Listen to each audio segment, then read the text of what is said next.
চট্টগ্রামের কর্ণফুলী থানাধীন চরলক্ষা ইউনিয়নের বাসিন্দা মরহুম মোহাম্মদ সোনা মিয়ার ছেলে আব্দুল নবী গংদের মালিকানাধীন সম্পত্তি দখলের অভিযোগ উঠেছে এনজিও সংস্থা উদ্দীপনের বিরুদ্ধে। এ কাজে তাদের সরাসরি সহযোগিতা করছে ফ্যাসিস্ট হাসিনা সরকারের দোসর সাবেক মেম্বার নূর আহমদ ও তার বাহিনী। সম্পত্তি জবরদখলের বিষয়ে আইনগত ব্যবস্থা গ্রহণের জন্য চট্টগ্রাম জেলা ম্যাজিস্ট্রেট ও সিএমপি পুলিশ কমিশনারের কাছে লিখিত অভিযোগ দিয়েছেন অসহায় ভুক্তভোগী আব্দুল নবী। অভিযোগ সূত্রে জানা যায়, উদ্দীপন এনজিও চেয়ারপারসন শহীদ হোসেন তালুকদার, জিএম মোর্তাজুল, কর্ণফুলী শাখার ম্যানেজার মোহাম্মদ নুরুল আমিন, স্থানীয় সাবেক মেম্বার নূর আহমদ ও তার সন্ত্রাসী বাহিনী বিভিন্ন উপায়ে আব্দুল নবী ও তার স্বজনদের সম্পত্তি আত্মসাতের চেষ্টা করছেন। অভিযুক্তরা ভুক্তভোগীদের বিভিন্ন মিথ্যা মামলায় জড়িত করার হুমকি প্রদান করলে আব্দুল নবী বাদী হয়ে স্থানীয় কর্ণফুলী থানায় সাধারণ ডায়েরি করেন এবং সম্পত্তি জবরদখলের বিষয়ে বিজ্ঞ অতিরিক্ত জেলা ম্যাজিস্ট্রেট আদালতে মোহাম্মদ মোজাম্মেল হককে আম মুক্তার নিযুক্ত করে একটি মামলা দায়ের করেন।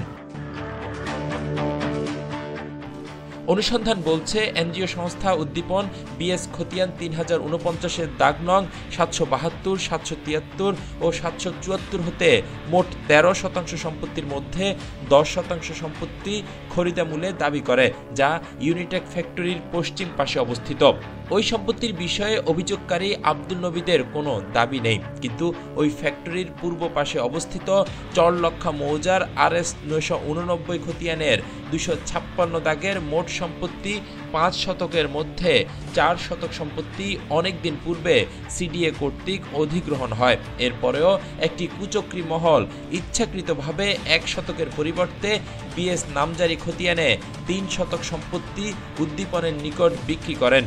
এর ফলে খরিদের সূত্রে উদ্দীপন মালিক দাবি করে বিএস নামজারি খতিয়ান 5182 এর দাগ নম্বর 769 হতে 3 শতক সম্পত্তির পরিবর্তে ওই দাগ সংলগ্ন আর অন্যান্য দাগের প্রায় 4-5 গন্ডা সম্পত্তিতে সন্ত্রাসীদের গডফাদার সাবেক মেম্বার নূর আহমেদের মাধ্যমে জোরপূর্বক দেয়াল নির্মাণ করে।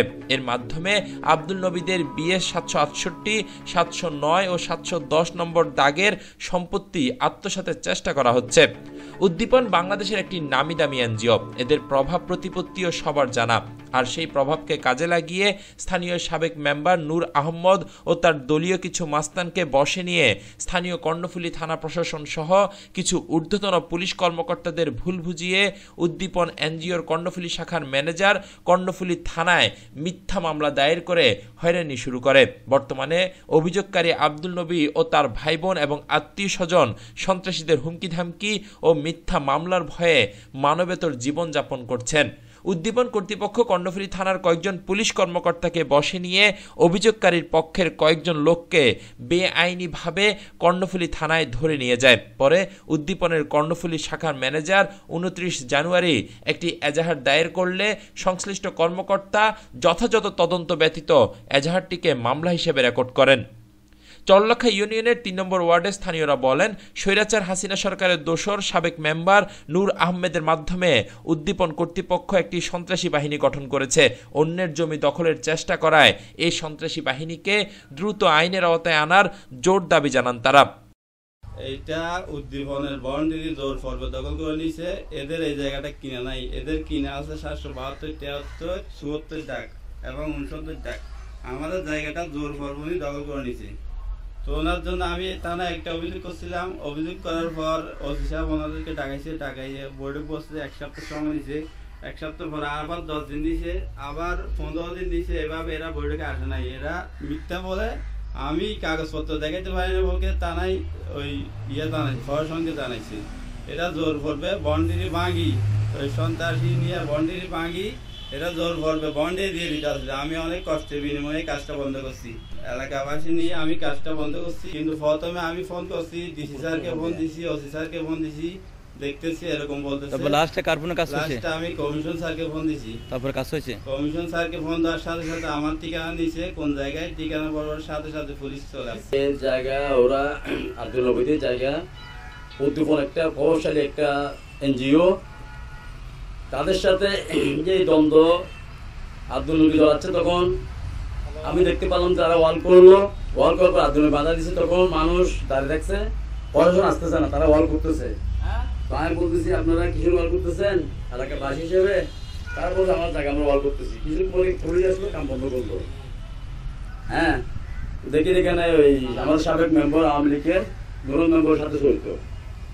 হ্যাঁ, এই আমি বলতে যে আমি উদ্দীপনের জায়গাটা দখল করতে বহুদিন ধরে।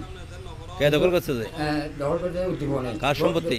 হ্যাঁ, সম্পত্তি হচ্ছে আব্দুল নবী। হ্যাঁ, এরা 709, 710 বুঝছেন, এই জায়গাগুলো সমিতি দখল করছে। আব্দুল নবী দখল দেওয়ার পরে এই জায়গাটা আবার উদ্দীপনের লোকেরা দলের মেম্বার এবং এলাকা কয়েকটা লোক আমার নেতৃবৃন্দুর লই জায়গাটা আবার দখল করছে জায়গাটা আবার। আমি যতটুকু জানি জায়গাটা নিয়ে ঝামেলা চলতেছে। জায়গাটা আব্দুল নবী খান উনি দাবিগ্রস্ত পাবেন। এখন এটা নিয়ে অনেক খারাপ মামলা হয়েছে, আমরা যতটুকু জানি। তো আমরা চাই সমাধান হোক, আইনের মাধ্যমে সমাধান হোক। কাগজপত্র নিয়ে আইনজীবী আছে, মুন্সি আছে, এবং জায়গাটা যদি উদ্দীপনের ভুল কিনে থাকে এটা সমাধান করলে ভালো হয়। কার জায়গা এটা? জায়গাটা হচ্ছে আব্দুল নবী তার মুর্শিদের জায়গা, উদ্দীপন কিনছে কাছ থেকে আফসার থেকে, আমি জানি আফসার কাছ থেকে কিনছি, আফসার কাছ থেকে কিনছে। এখন কিনছে যে জায়গাটা এই কিনা শুনতে কিনা এটা আমি জানি না, সম্ভবত কিনা ভুল থাকতে পারে বা ডাক ভুল থাকতে পারে। একজনের এটা মীমাংসা করলে ভালো হয়। আমি দেখছি এখানে আবু তাহাতের এখানে ওয়াল দিছিল, ওরা আসে এখানে ওগুলা জবরদখল ভেঙে দিছে। কারা ভাঙছে এগুলো? উদ্দীপন লোকজন। উদ্দীপনের লোকজন। আপনি এটা দেখছেন? অভিযোগের বিষয়ে উদ্দীপনের কর্ণফুলী শাখার মোহাম্মদ নুরুল আমিনের বক্তব্য জানতে চাইলে তিনি আগামী বুধবার বৈঠকে বসবেন বলে জানান। এদিকে স্থানীয়রা আশঙ্কা করেন বিরোধী সম্পত্তিকে কেন্দ্র করে যে কোনো সময় চরলক্ষা এলাকায় রক্তক্ষয়ী সংঘর্ষ কিংবা দাঙ্গা হাঙ্গামার সম্ভাবনা রয়েছে বিধায় দ্রুত আইনানুগ ব্যবস্থা গ্রহণ করা উচিত।